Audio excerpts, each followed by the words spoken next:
welcome back to another episode of the Jesus Cartel, where our consistency knows no bounds. There you go. What's been going on with you?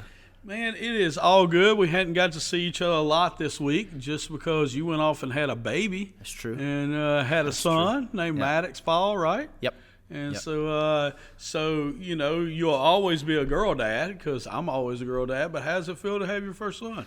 So far it doesn't feel like anything different, just because he's not really old enough to do different things. We don't really know how his personality is going to be, whether he's going to be rough, and that's kind of the assumption is or at least that's what we hear from a lot of people, is that boys are a lot more rough. They like to run more, climb more, fall more, stuff like that. And as an infant, you don't really get to see that. But I can tell you, as far as my vision goes, that has shifted dramatically, because up to this point I've only had girls. And so I kind of had a certain vision for the way that things were going to go and how I was going to raise them, and it's got to be consistent between the three.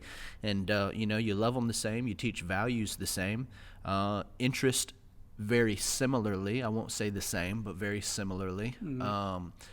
But with a boy, he has a different role in the world. I think, the Bible kind of clearly lays out roles for young men and young women, and what the expectation is for them to grow up and become. And so this is the first time I've got to think about raising a young man to be a father, and I'm very excited because that's what we're doing. We're not raising children, we're raising future men. And so to teach him what it means to be a good man, to be a good father, to be a good husband before he's ever any of those things, so that when he steps into the role, he doesn't have to have the learning curve that I had to have.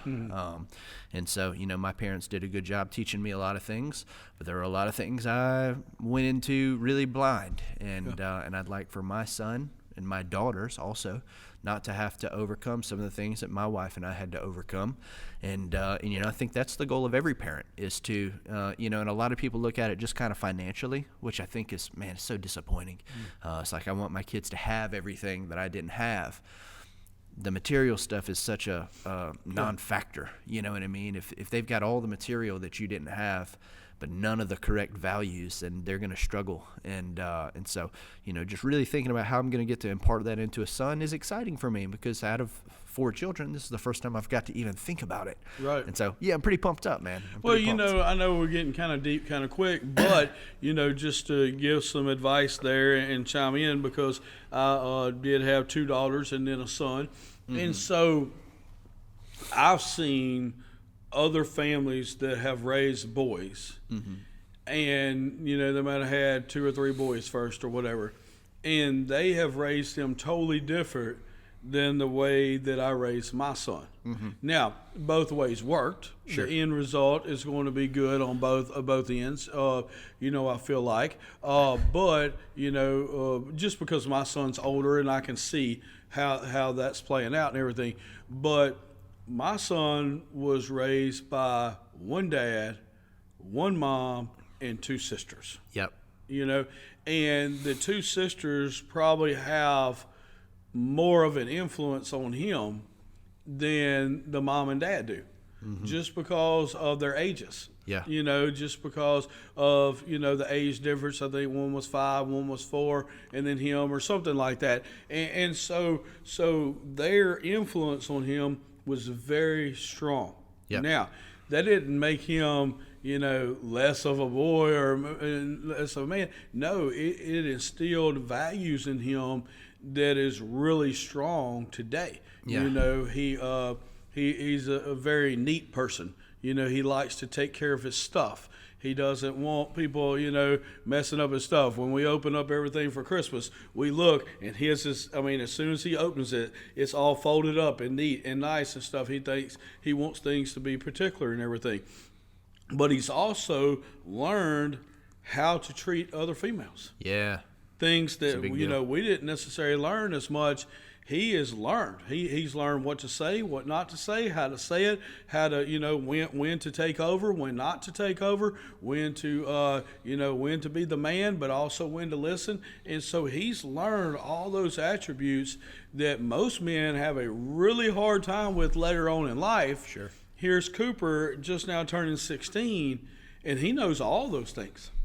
You know, he knows when it's appropriate to say stuff. You know, he's got one sister that he's able to treat a little bit more like a bro, and he's got another sister that he knows not to. You know, and so he's learned how to adapt and how to learn. You know, so we think of, you know, hey, we're raising men. We want them to be able to learn how to, you know, hunt and fish and do outside and do different things like that. And he knows how to do those things too. But he's learned how to be a man, not just from his dad, but also from the women in his life. Sure. You know, and I think those are great qualities, you know, that, you know, have really come out of it. You know, in fact, he's, you know, he's got a lot of girls that he's really close to as far as just good friends, because he was, you know, like I said, had two older sisters and learned how to communicate properly, which is something that we're talking about on here too. Yeah. So I think that Maddox Paul is going to have the best of all the worlds. You know, he's got a dad that is a real manly dad that's able to teach him those things, and he's also going to have three older sisters that he's going to be able to learn how to treat them and how to interact with them also. And so he definitely won't have a caveman perspective. Yeah. You know, and that's so a good thing. It'll be well-rounded. Yeah, it'll be perfect. The you know, that was a lot of, or you hear it a lot from people. They're like, oh man, that boy's going to be spoiled by those three older girls. And my wife always chimes in every time she hears. She said, you obviously don't know Andrew at all if you think that there's any danger of him being spoiled. Because, you know, there's a lot of things for my girls that are optional that won't be optional for him. You know, because it, you know, as a man, we don't have all the options that women have. Same with vice versa is also true. Women don't have all the options that men have. It's different ways. But, you know, for a man, hard work and getting after it when you don't feel like it or don't feel good, those things aren't optional. You know, I would let my girls rest a little easier than I will let him. It's not to be mean. It's because, you know, when the going gets tough, as the leader of a family and as a provider, you got to learn how to get after it even when it is inconvenient and you're tired and you maybe don't feel well. You got to learn these things. That's part of our role. And, you know, and so, yeah, he's definitely not going to be spoiled. But I like the perspective you have, and I've not heard anyone comment along the lines that you did of the benefits of possibly having an older female siblings, because that's so true. And how apparent is that even in my own life for anybody who knew me before I was married?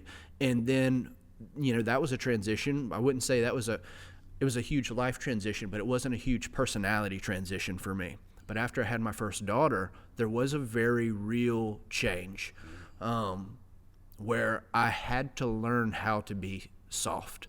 And really, I should have learned it when I got married.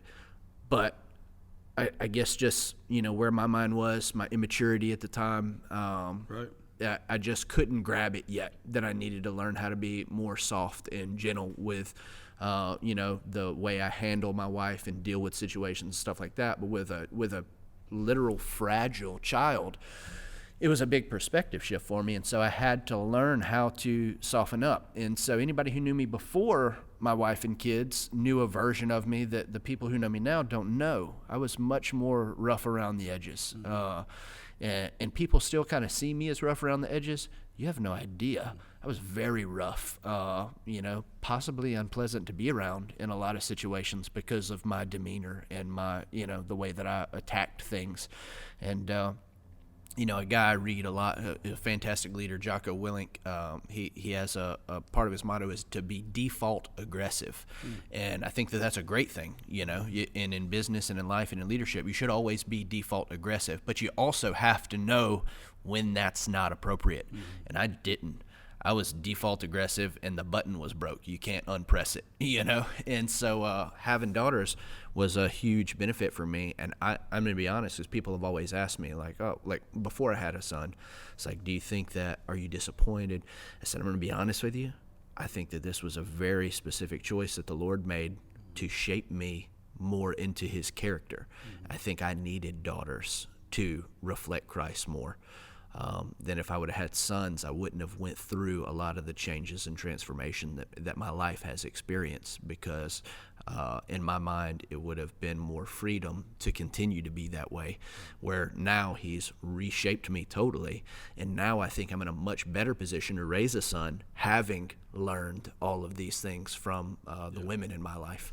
And so, man, that is a cool perspective. Yeah, I agree with that 100%. And I remember a group of guys like your age and a little older that, were getting married and everything, and then getting ready to have children, and many times I would tell them, hey man, your life's fixing to change. And they're like, well, it's not really fixing to change. When I got married, it didn't really change. And I'm thinking, yeah, but it should have.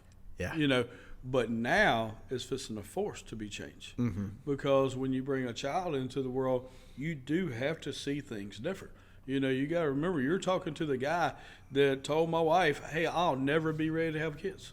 I feel like we have not spent enough time together, so I'm not going to be ready to have kids. And so when you get ready, you just let me know. But you won't hear me say it's time. Yeah. And then now, I have the most amazing relationship with all three of my kids, and nobody could ever see me not be a dad, Yep. But I wasn't born that way, wasn't born ready to be a dad. Now, I did make a lot of shifts while Miss Becky and I were dating, and while we got married and stuff. I changed a lot, and it needed to happen, and I needed to change. But you also got to remember, we dated for 4 years. Yeah. It's a long time. It's a long time. And so between 4 years of dating and 2.5 years or 3 years of being married and with no children and stuff, that seems like a long time of 7 years. But because we were never always together, then it really wasn't that long. So, I've been constantly changing into what God wants me to be the entire time. Yeah. From about 2 years of me and Miss Becky dating on being changed. But, the idea of having you talked about that, you're probably going to expect more or expect different out of Maddox. I agree, because you're raising him up to be a young man. But I think that you'll find that as the girls get older, you'll see what strong of an impact your strong personality has had for them in a positive way. Sure. That you probably will be surprised at how much of the good that they do later will symbolize or show off what you have put into their lives. I see that with my girls. Their drive and determination, is stronger than most men that and it's because they had a strong-willed dad that had a lot of determination, and I didn't know if I was going to have a son or not. Yeah. So I put it into the girls, and the whole, when we don't feel good, we still do. And when we don't feel like doing it, we still do, and we move forward and stuff. I didn't realize how much I was instilling that into the girls, because I didn't feel like that I was overbearing. Sure. And they never felt like I was overbearing. And I wasn't overbearing. Yeah. We just set a culture of how we do things. That's the word right there. I've been on the praise team ever since this church started, ever since before this church started. Well, the praise team practices at 9:00, on Sundays. Well, I get here at 8:30 to make sure that I'm ready to go, just because I'm that kind of guy, right? And it's true. I see you here at 8:30. Right. Yeah. So here at 8:30. So my wife and kids got up, and we left, and we came to church together at 8:30. Now, at the time, we only lived 3 minutes down the road, but we didn't bring 2 cars to church. No, Daddy's leaving the house at 8:25 to be here at 8:30. They left too. And so they got to the church, and well, guess what? They don't have Sunday school until 9:30. So they found things to do around the church. Yep. And it wasn't, playing an iPad or whatever. They just started cleaning the church. And then we started a welcome center later, and Becky started making coffee, and we started doing different things. And I never told them to do any of those things. I was on stage. You see what I'm saying? Yeah. So I set a culture of hey, we do this as a family. As a family, we're coming to church, and this is what we're doing. And then because of, their mom and different things, now, next thing you know, they start finding ways for that time to benefit. Yeah. Because they don't want to have wasted time in their life. That's good. And so they start doing it. And so now, looking back at it, I can see how my, strong, manly personality or whatever was passed down in the right way to my daughters without it being overbearing and without me being ruly and those kind of things. They just see that work ethic, and it's not just me. Their mom's the same way. Yeah. She works, harder than most men I know, and they see that in us, and because of that, they do that. Yeah. So I think that a lot of the things that you're planning on teaching, Maddox, you have already taught the girls. Sure. Just maybe from a little different angle. Sure. But they're going to receive their version of it, and it's going to be great. Yeah. Yeah. If I was going to make it a super short synopsis of my goal is to raise my daughters to be strong-willed women who don't run over their husbands. Amen. And that's what I want them to be. I want them to be intelligent, standalone thinkers who have no intention of overrunning their husbands, because that's the thing that I see is most dangerous in our culture today. That's become commonplace and acceptable. If you don't believe me, watch any sitcom and look at how they paint the husband-wife relationship. Yep. The husband's an idiot, the wife runs him over. And so I want to make sure we avoid that. And as a son, I want him to be dependable to the nth degree and have the ability that even though he's leading and leading well, to have the ability to still be able to stop and truly listen to his wife, and be able to take that information in, regardless of whether or not he thinks he's right. And if I can cultivate that in my children, it's so much deeper than just that. If I can cultivate that in my children, there's a lot of other boxes that got checked along the way. And so, but that's ultimately the goal. I'll tell you what's funny about that is that. So I would always say that I wanted my girls to be strong, independent women. Sure. And my wife disagreed. Mm-hmm. And she didn't like that terminology, even though I see her as a strong, independent woman. Yep. And the reason she didn't like it, and it's not that we ever discussed it, she just, I didn't know till later. Would kind of cringe when I would say it or whatever. And she never rebuked me for it because that's just not her personality. But the reason is because she really, don't want to use the word despise because she doesn't despise anybody, but she really dislikes women that try to run over their husbands. Yeah. To a very large degree. Good for you. That is a big turn off for her. Yeah. Is women that that try to run over and rule over their husbands. And that's weird because she come from a family where it was her daddy's way or nobody. Yeah. Not trying to get in all their business or not. It's just the way her daddy was. Mm-hmm. He was the man, hear me roar, and this is the way it was, and everybody submits to him, Mm-hmm. And that is not what we're trying to accomplish. Yeah, sure. But we're not trying to go the other way either. You see what I'm saying? And so for her, when I say, man, we're raising strong, independent women, she's like, no, we're not. Because I'm not a strong, independent woman. Sure. I'm like, yeah, you are. You're a strong, independent woman that allows herself to be dependent on me. Mm-hmm. But if you didn't allow it, it couldn't happen. Mm-hmm. And she does, and so I think it's the perfect balance, because we want our daughters and stuff to be able to not have to depend on anybody until they want to. Correct. But we also want to teach them the value of being able to depend on somebody and the role that God has for them. But we don't want them to have to go to that too early or whatever out of God's timing because they're not dependent on their own. Mm-hmm.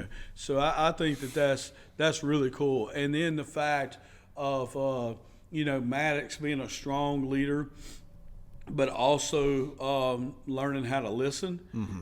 That's going to happen naturally. Yeah.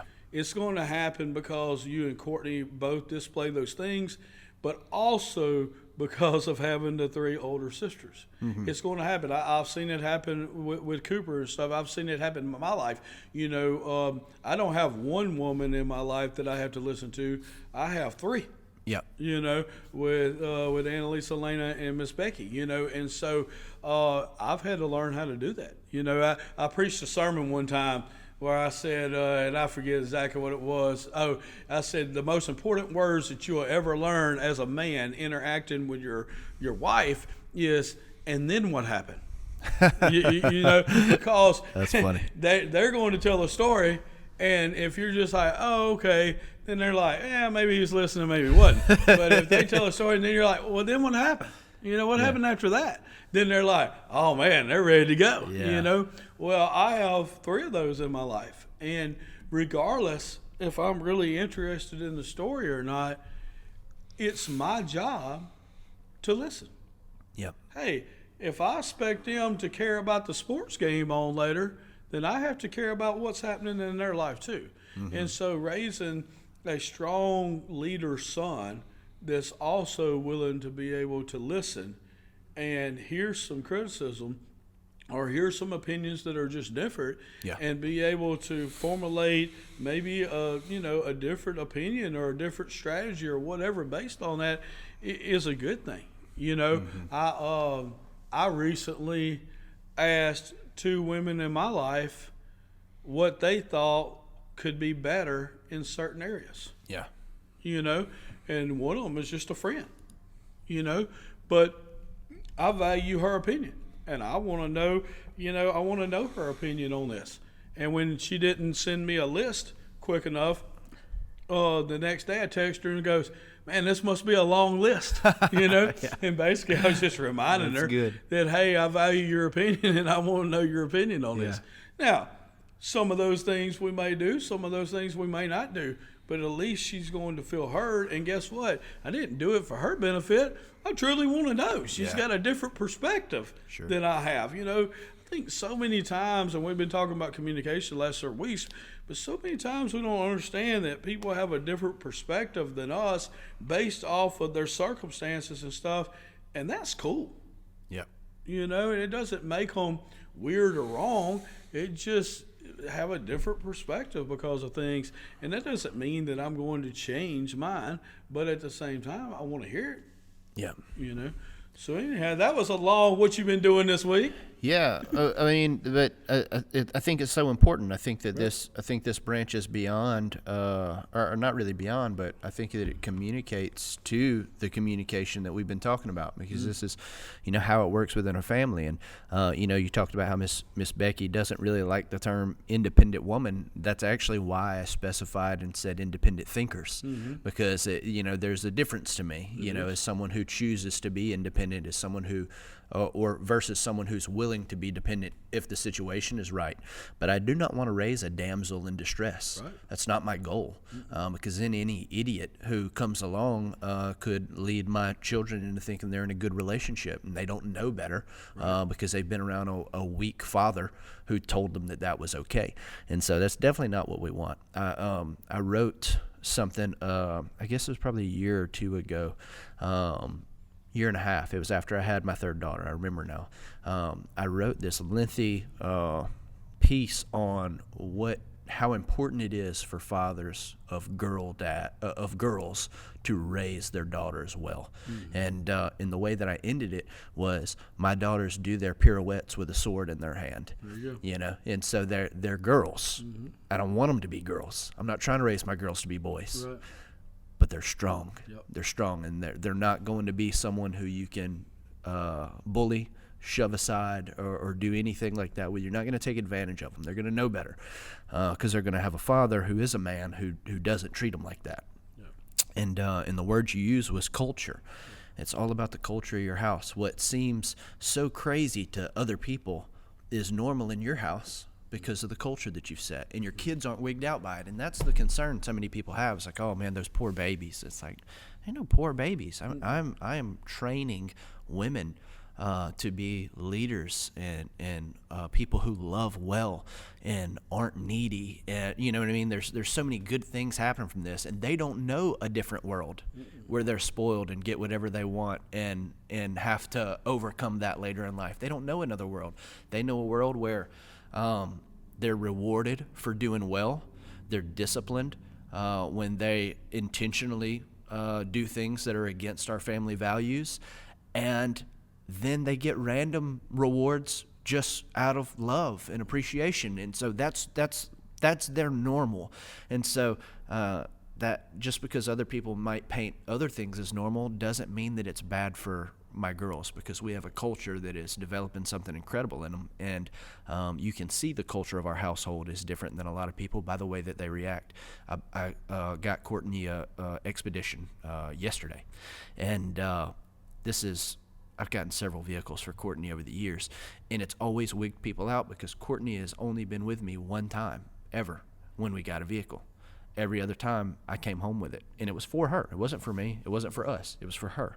And I come home with vehicles, and people are like, he doesn't take you and let you look. It's like, no, he doesn't. Why? It's not because I'm some pompous man and we're just going to do what I wanted. I know what she wants. We talk. We have a strong relationship. I know what she's looking for. I know her wants. I know her desires. I know her needs. And I'm going to make sure all of those things happen. And I don't need her to stand and look over my shoulder to make that happen because I listen at home. Mm-hmm. And so when I come home with a vehicle, that vehicle, everything I've ever done, she's so appreciative of. And it wouldn't have been any different if she was standing there. Mm-hmm. She fully trusts me. She's choosing to be dependent on me in those situations.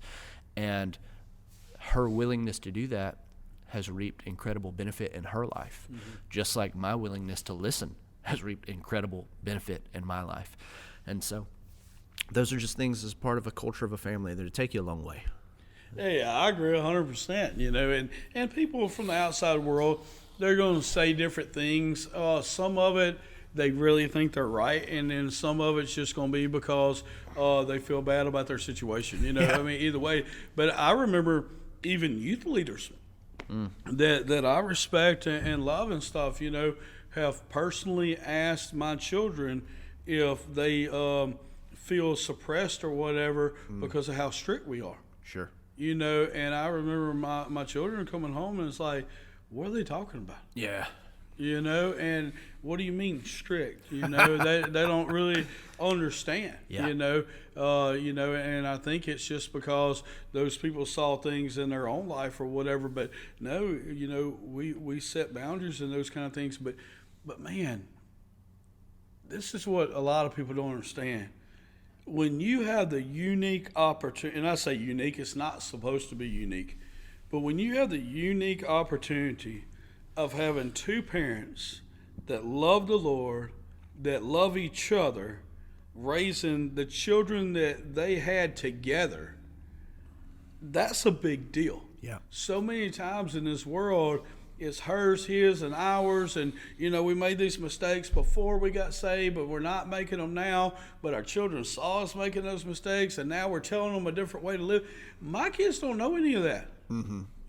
We have been doing what God's called us to do since before they've been part of this earth. Yep.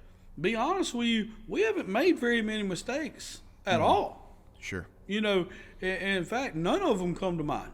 Yeah. Which is possible for anyone listening. Yeah, I mean, it's very possible. This is not some crazy weird deal, I could get off on another tangent there, but I'm just saying that we've made good decisions. But in our household, it isn't like some browbeaten type, military, this is the way we're doing things. No, it's just we are obedient to God. We do what God has showed us to do, and because of that, it's really, really smooth. Yeah. It's really smooth. And so my children haven't ever, felt like that, we were, too strict or this or that. Do we expect a lot out of our family unit? We do, and but nothing's wrong with expectations. Those are good things. The next thing that I want to say is that one day we were doing the common misconceptions, and you were talking about, your girls and not being a damsel in distress, but also being strong and then getting to choose and those kind of things.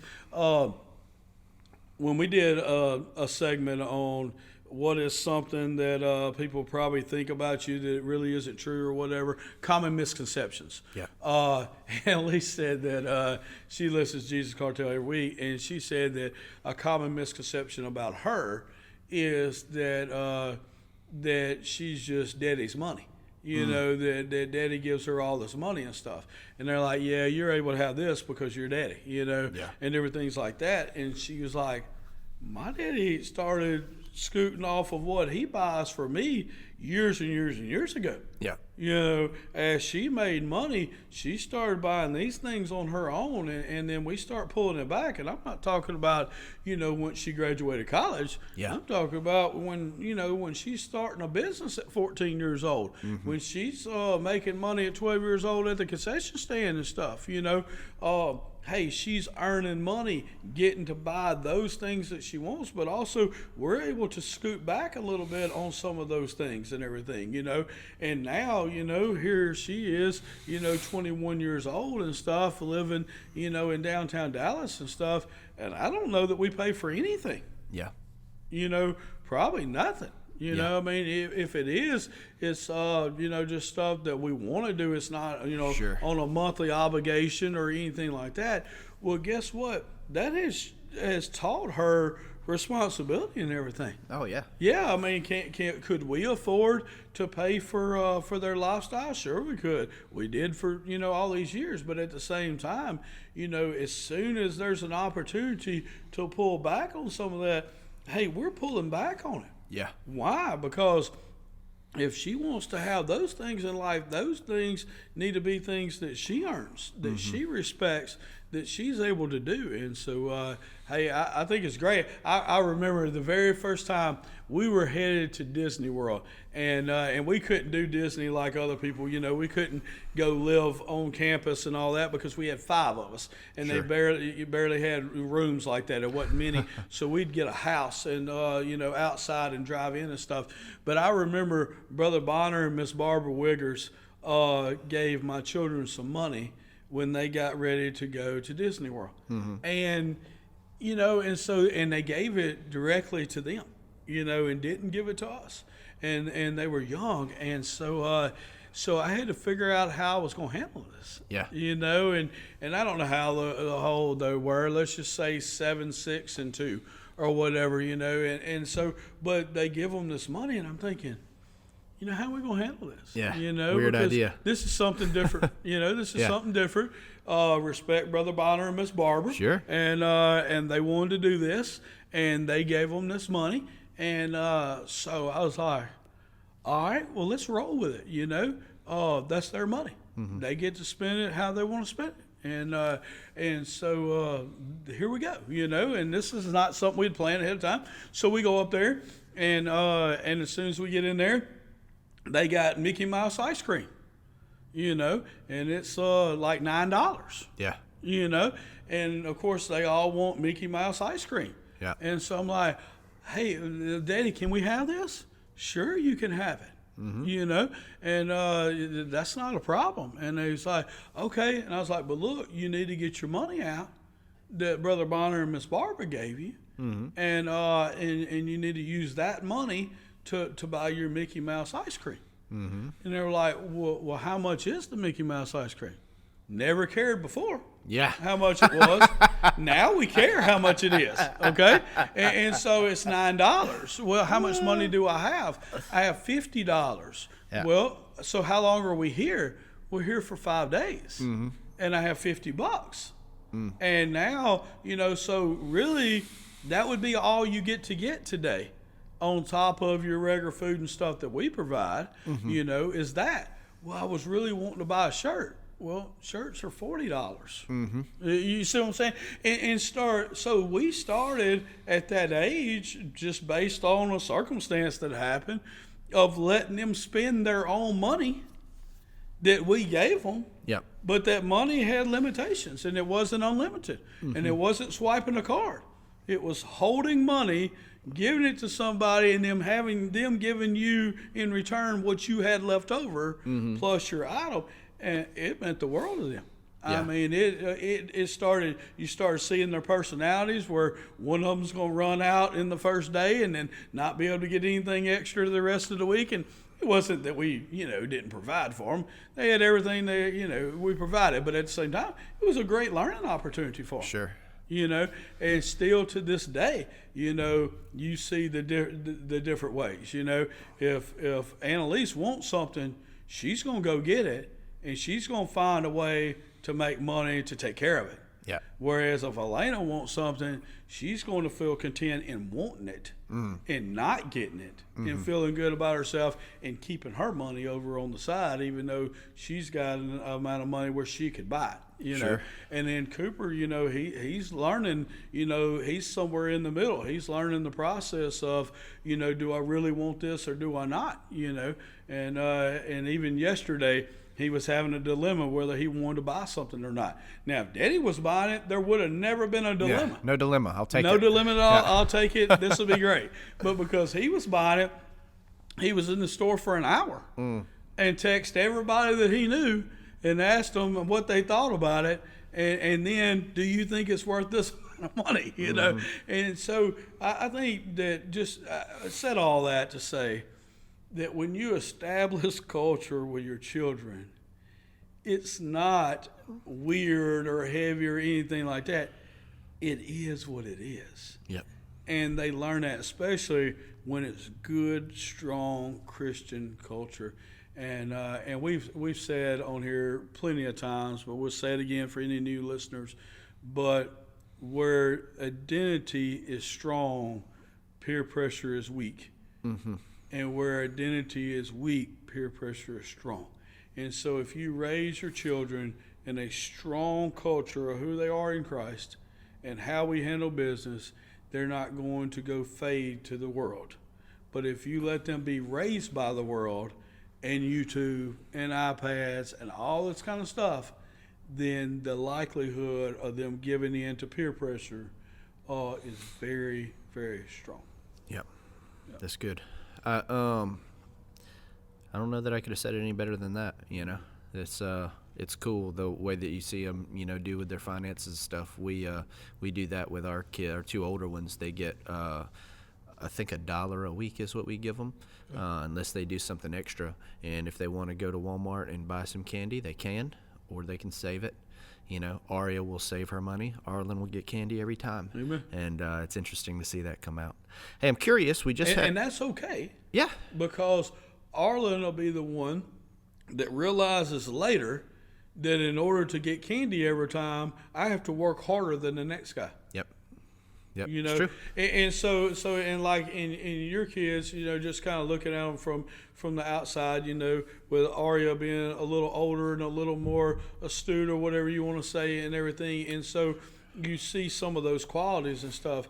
But, with Arlen, even though she's a little younger and she wants what she wants, that's a good thing too, because then you learn that, hey, in order to get what I want, I got to do extra. Yep. Yeah, and I have to raise my kids different because of that. Because Aria will, if Aria wants something, she's going to think about how to acquire it. Mm-hmm. If Arlen wants it, she's content to take it by force, if that's an option. Mm-hmm. And so you can't teach them the same. No, because but they're learning that's both going to turn out to good qualities. Sure. Led by good, strong Christian parents. Yep. Both of those qualities could be difficult raised by the wrong parents. That's right. But raised by good, strong Christian parents, both of those qualities are really going to really be good. Yeah. I'm not going to lie. We could cut off the podcast right now. We've done pretty good, That has been a fantastic, and for anybody who thinks that was just like, hey, how's life? There is so much depth there. If you didn't glean anything from that, it's because you didn't want to. Learn from the experience of the people around you who have family structures and relationships with their wives and children that you would desire to have for yourself. That we both have strong relationships with our wives. We both have strong relationships with our children. We're both in very different stages of life, so you can glean from either. Maybe you've been married for a long time. Maybe you're kind of newly married. Maybe you just had some kids. You just heard firsthand experience of how to make these things work. And so glean something. Don't just do nothing. Don't look at that as, oh, that was just a conversation I had to suffer through, because that has nothing to do with me. It has everything to do with you. If you want your life to look like someone like Clay's, who has good relationships with his kids and family. And, and let's take the kids and family out of it, and let's go for just a second on just friends and workplace and different things like that.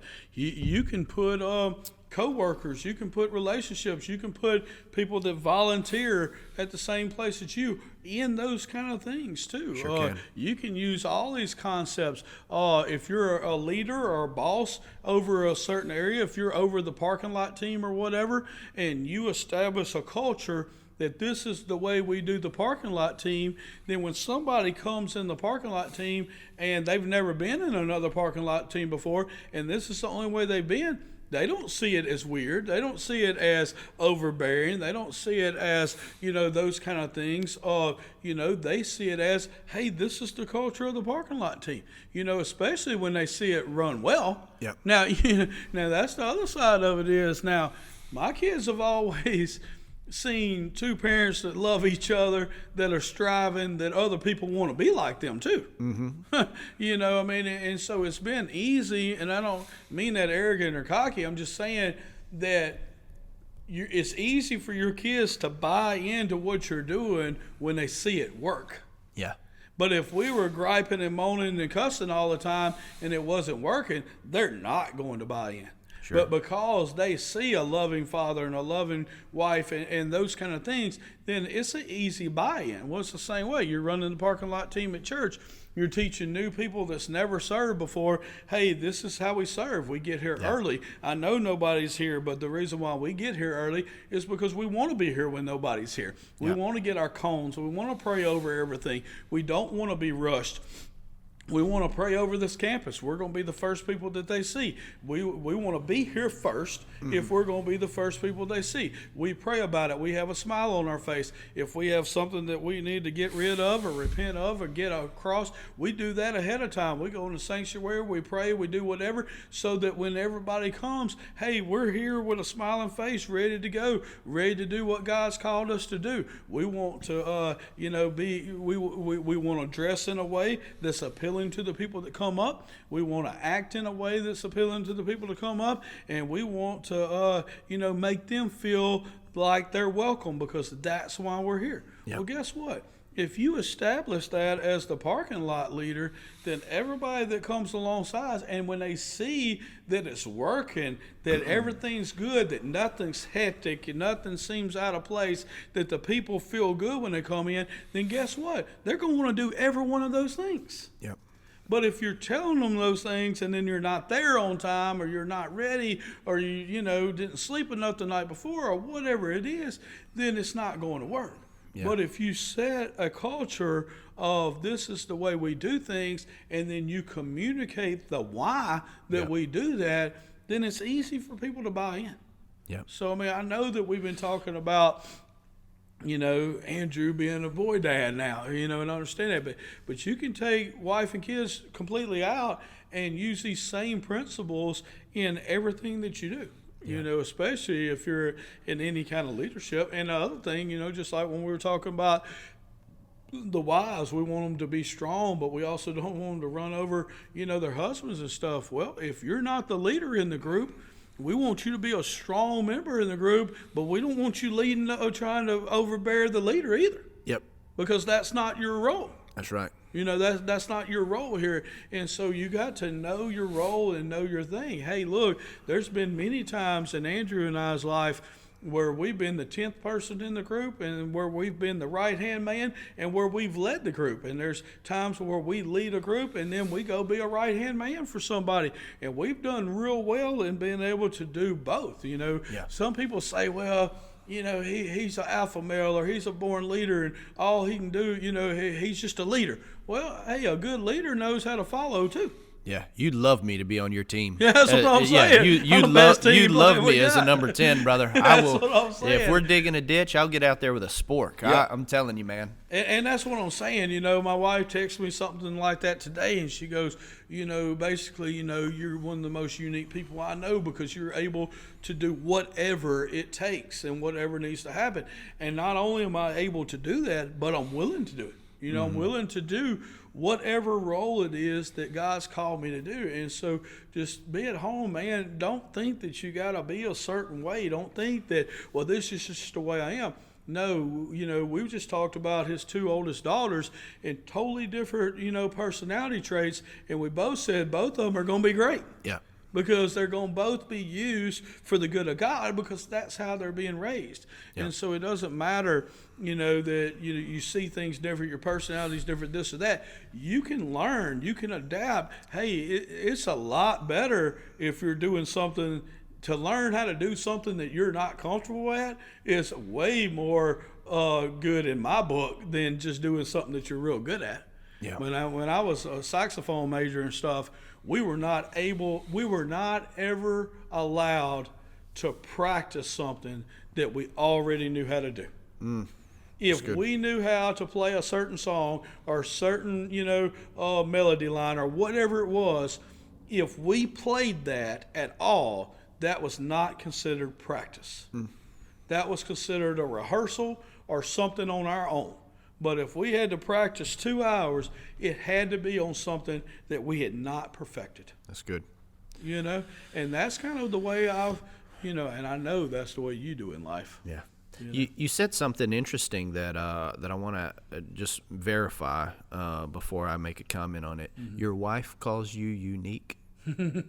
She did today. She did today, and I forget the exact context of it, but she was just real proud in the way that I'd handled something. So here's why I thought that was interesting. My wife calls me unique all the time, and it's for the exact same reason. What a shame. Yeah, I agree. What a shame that that's unique to the women in our community. Yeah. I hate that the way that I live my life is unique. Yeah. It shouldn't be. It shouldn't be. I'm not saying that I don't work hard. I'm not saying that I don't spend an astronomical amount of time thinking about people, places, and things I care about. I do. I spend so much time to be who I am. It's a lot of effort, a lot more effort than people realize, to be who I am, to carry the character that I carry, to carry the intentionality I carry, to carry the dependability that I carry. It's a lot of effort. And I'm not saying this to brag on me. I'm saying it's hard work. Right. I'm not, but here's what I want you to understand. I'm not special. I have made decisions to be this type of person. I understand the workload it requires, and then I put in that work so that I can be this kind of person. I'm not special. I shouldn't be unique. I'm unique because there's so many people out there that aren't willing to put in that work. Yeah. And I hope that by the time my children are old enough to marry, that's not a unique quality anymore. And that's the type of impact I want to have on our community. Amen. And that's a big deal, And so usually when Becky tells me something like that, I just shrug it off. Yeah. Because I'm not that guy. I'm not the guy that, you're right, babe, you got the only one out there, It's not who I am. Are we on split screen today? Oh, they just We will be. Yeah. You saw that. So anyhow, but I'm not that guy that like, yeah, you better believe that because you ain't nobody else like me.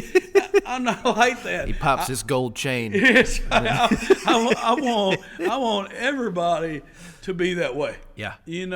And I don't want to, be like seen unique at all. But at the same time, I refuse to go back on my morals and standards and culture in order to be like other people. Sure.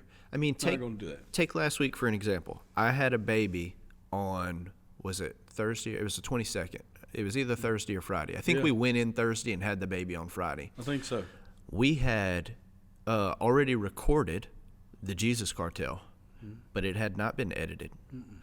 And that is a lengthy process that requires a lot of things to happen, a lot of time, a lot of ability to focus.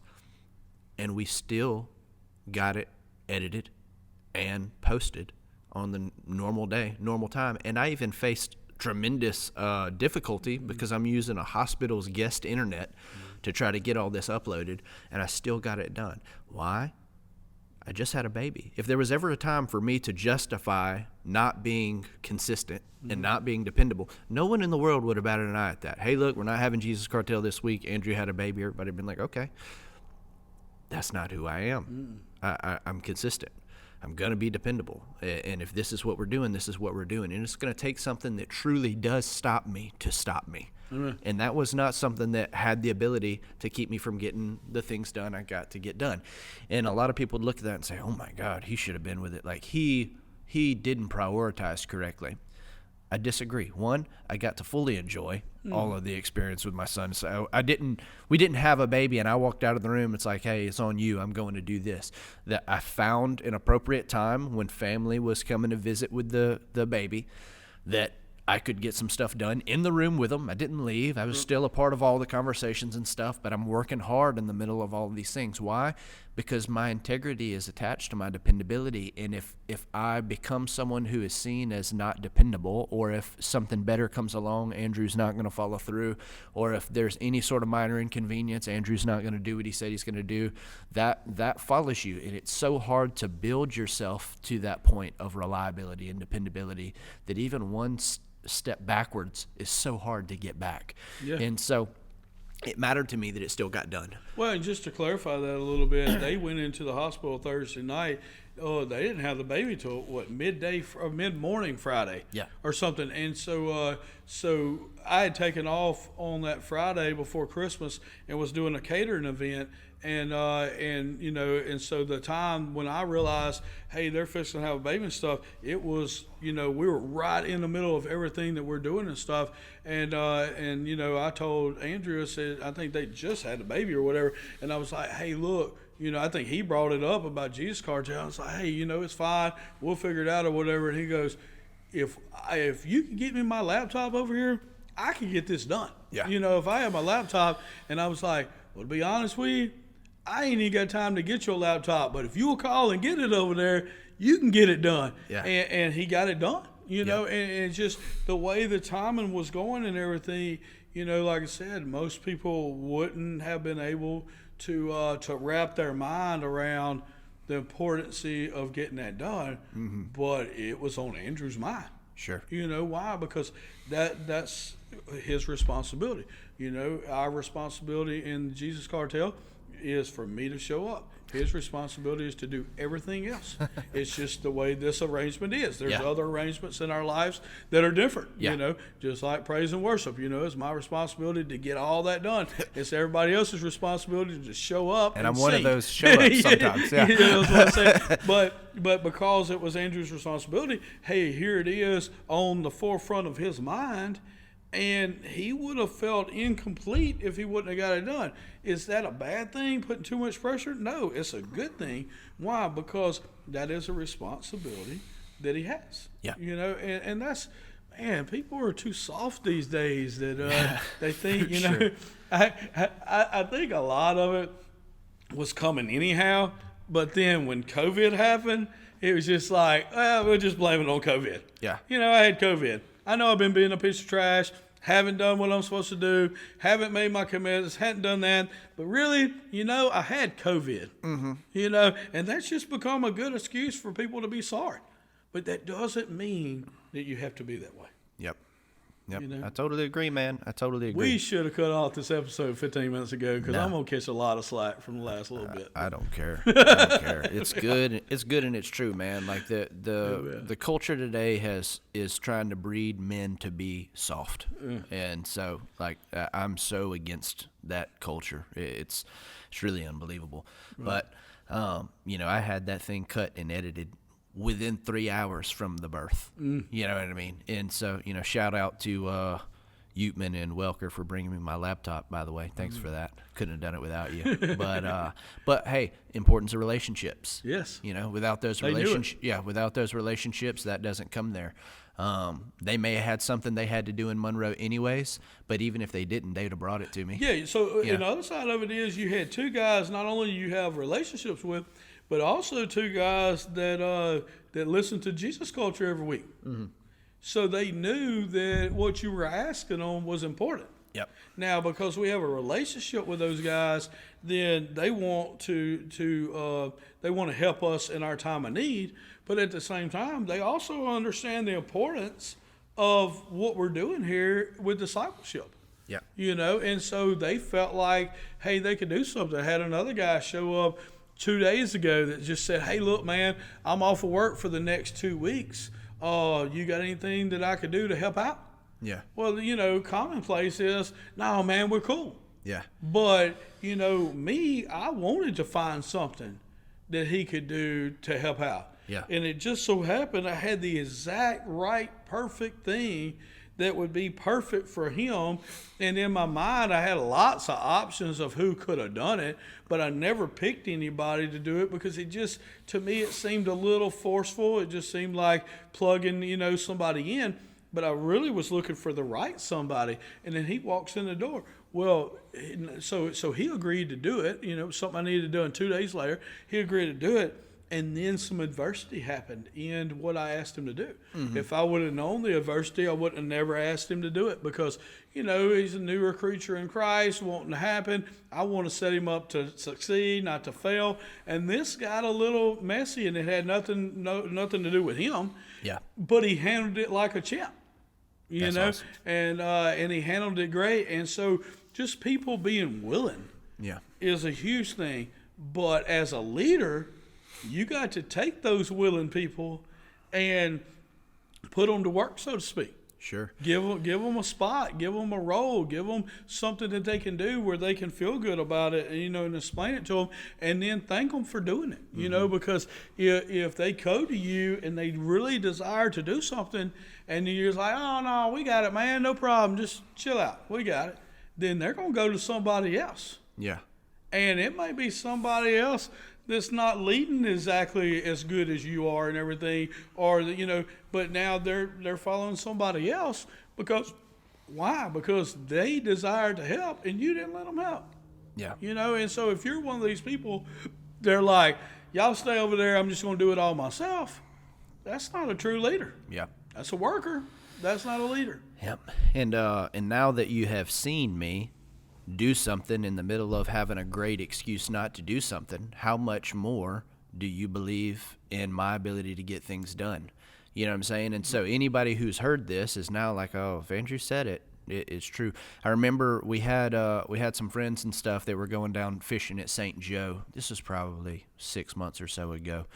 And some of them I had known for a while. Some of them I was just kind of getting to know. And, I had some stuff going on with my family. I wanted to get down there earlier. We had some situations and some stuff happening. And so it was taking me a while to get down there. And one of the guys who didn't really know me that well yet was like, yeah, man, I don't think Andrew's coming. And one of the guys who knew me a little better looked at him and said, did he say he was coming? And he was like, yeah, he said he was coming. And he goes, he'll be here. And that was that. You know what I mean? That was all he needed from me. Yeah. And a group of I've got a few text groups of my friends and stuff, and I don't even know how it came up. One of the guys in the group today was asking, basically he was saying what he would do if he had billions of dollars. And one of the things that made me laugh, but he said, and I would make Andrew my chief of staff, because Andrew's not big on failure. Mm-hmm. And so I know if I had that money, he would make sure that we would continue to succeed. And, those are the type of things you build with repeated credibility, with repeated reliability, and being dependent over and over and over again. And then the other side of it is that somebody that's dealing with you on some level, whether you're their leader or whatever, and they're like, and they saw that, hey, even though that dude had a baby, he still, cut this tape, edited this, got it uploaded, da-da-da. they're, they're not really going to want to come to you with excuses Yeah. of that's why true. they can't do something, That's true. which isn't a bad thing. That's a great thing because it'll motivate them to look, man, because somebody else would buy this, but not Andrew, because that dude's a beast. And so if I want to be discipled by Andrew, if I want to learn from Andrew, if I want to continue to be under Andrew's leadership skills, then guess what? I'm going to need to step up a little bit more, get rid of these excuses, and do these things. And is that demeaning or bad? No, that's outstanding. Yeah. I mean, keep that- elite people it's around me. outstanding. Yeah. I mean, And, it's outstanding. Yeah, it just is what it is. You, if you're not holding yourself to an elite standard, you know that you won't even apply for a job that I'm trying to hire because you know better. Know better. And man, that's a good word right there. Amen. That's a good word. If I can give one sentence, it might be the greatest leadership or communication advice any of you ever hear. It's that it's not what you say. It's what you tolerate that shows what you really believe. So you can say, hey, here at Skull Incorporated, we're always on time. We're always working hard. We don't make excuses. And that's our motto. And we get together every day and we put our hands in the middle and we say those things and then we break off and we go do our jobs. But I show up an hour late every day. I give you some junk excuse as to why I was late. And then I just kind of walk around and look at stuff all day. Right? Soon, even though we do the hand thing every day, soon my employees will start to be late. They're going to give me these stupid excuses, and I'm going to watch them not work. Yep. And because it's not what I said. No one cares what you say. You could be a great preacher that no one listens to because you don't live in a way that honors the things that you're preaching. And that carries some weight. Hey, and that goes right back to your wife and kids. Yep. And that's the reason why our culture doesn't seem strict or guideline or detrimental or whatever, words you want to put on there. Why? Because we live it. Yep. We live it every day. And I understand there's some denominations out there and stuff that have all the rules and regulations and all that kind of stuff. And but I also know that a lot of times those people aren't happy because they're doing it for the wrong reasons. Sure. But when you live your life holy and up to God, man, and you do it because He loves you and you love Him back, it's one of the coolest things ever. Yeah. Hey, last question to finish this thing off. You just had Christmas. What's the favorite gift that you got? So, I told you this would be a good question, and then I didn't even think about it. I didn't even think about it. And so I'm going to go with an unnamed item. What? There's a reason why it's an unnamed item. Now I'm starting to get nervous. But it was my favorite Christmas present. Why?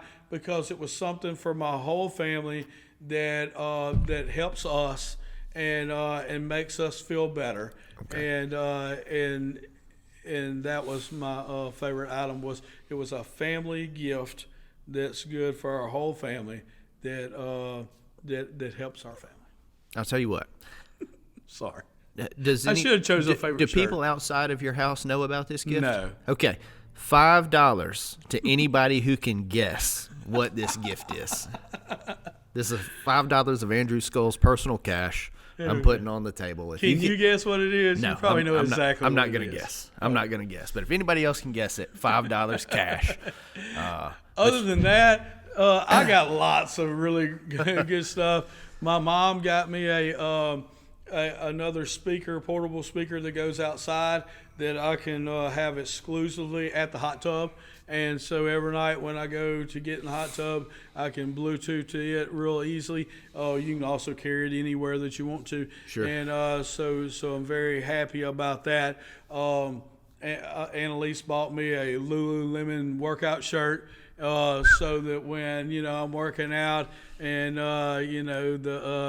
the real bougie 20-year-old girls like Kaylee King come up. They're like, Mr. Clay, you're wearing Lululemon. Yeah. And so that's a good thing, That's you fun. know. And Elena and Cooper, man, they're learning how to be really good gift givers. They have done so good learning how to do those things. And Elena really took a really big step this year in her gift giving and stuff. And then Miss Becky, she knows me better than I know myself. And so she's always getting the right gifts at the right time. Yeah.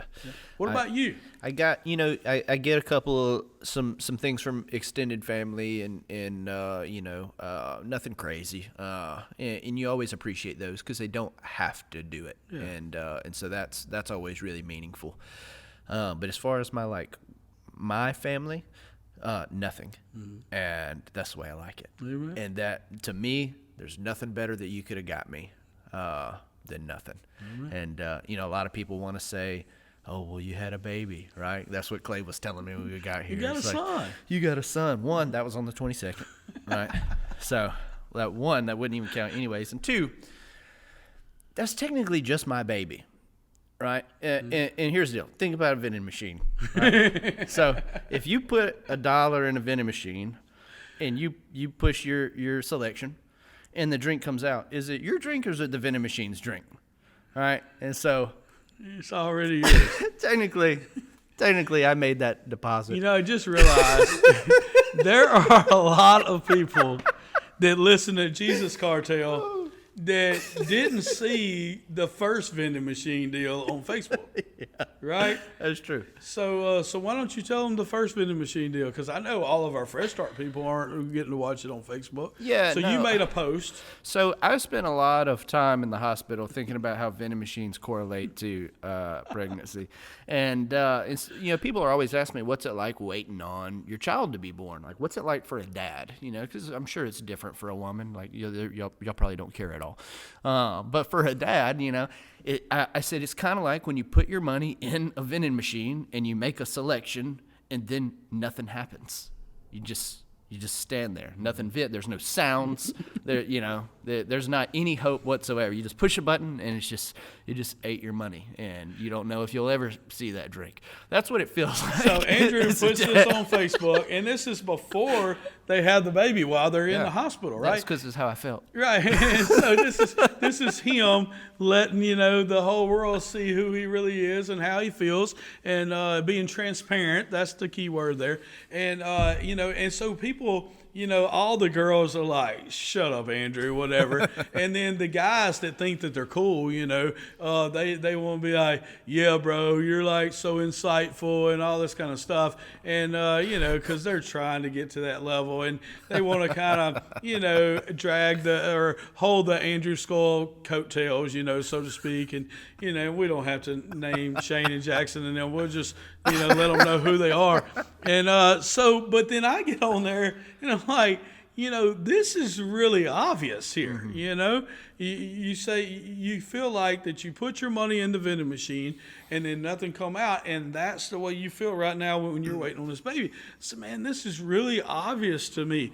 You do what any real man does when he puts some money in the vending machine and nothing comes out. Loser men are like, man, the vending machine ate my money, dude. I'm a loser. No, a real man would shake the vending machine. That's right. So I said, Andrew, you just need to shake the vending machine. And then the next post to come out, he's like, hey, we had a son. That's right. Like, there you go. And that's how we had him. That's the way babies are born right there. We love you guys. See y'all next time.